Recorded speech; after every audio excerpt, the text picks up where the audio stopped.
بسم اللہ الرحمن الرحیم۔ السلام علیکم۔ آج آپ کو میں ایک ایسی احادیث کے بارے میں بتاؤں گا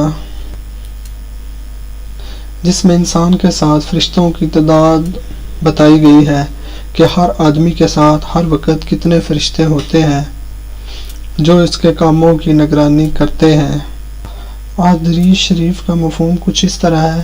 کہ حضرت عثمان غنی رضی اللہ تعالیٰ عنہ نے ایک دفعہ حضور صلی اللہ علیہ وسلم سے عرض کیا، یا رسول اللہ صلی اللہ علیہ وسلم، ہر بندے کے ساتھ کتنے فرشتے ہوتے ہیں؟ آپ صلی اللہ علیہ وسلم نے ارشاد فرمایا، ایک تو دائیں جانب نیکیاں لکھنے والا اور بائیں جانب پر امیر ہے۔ جب تو کوئی نیکی کرتا ہے تو ایک کی بجائے 10 لکھتا ہے، جب تو کوئی برائی کرے تو بائیں والا دائیں والے سے اس کی اجازت طلب کرتا ہے اور کہتا ہے ٹھہر جاؤ، شاید ابھی توبہ استغفار کر لے۔ تیسری مرتبہ وہ اجازت مانگتا ہے، تب اگر اس نے توبہ نہ کی تو یہ نیکی کا فرشتہ اس کو کہتا ہے اب لکھ لو، یہ تو کوئی بڑا ہی برا ساتھی ہے،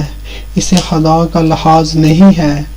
یہ اس سے نہیں شرمایا کہ اللہ کا فرمان ہے کہ انسان تو جو بات زبان پر لاتا ہے تو اس پر نگہبان متعین ہے، اور 2 تیرے آگے پیچھے ہیں، ایک فرشتہ تیرے ماتھے کے بال تھامے ہوئے ہے۔ جب تو خدا کی حمد و عبادت کرتا ہے وہ تجھے بلند درجہ کر دیتا ہے، اور جب تو اللہ کے سامنے سرکشی اور تکبر کرتا ہے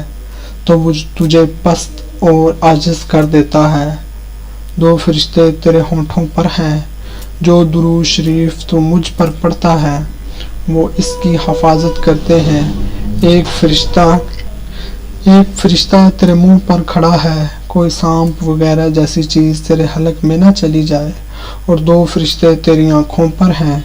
یہ 10 فرشتے ہر بنی آدم کے ساتھ، پھر دن کے فرشتے الگ ہیں اور رات کے الگ ہیں، یوں ہر شخص کے ساتھ 20 فرشتے من جانب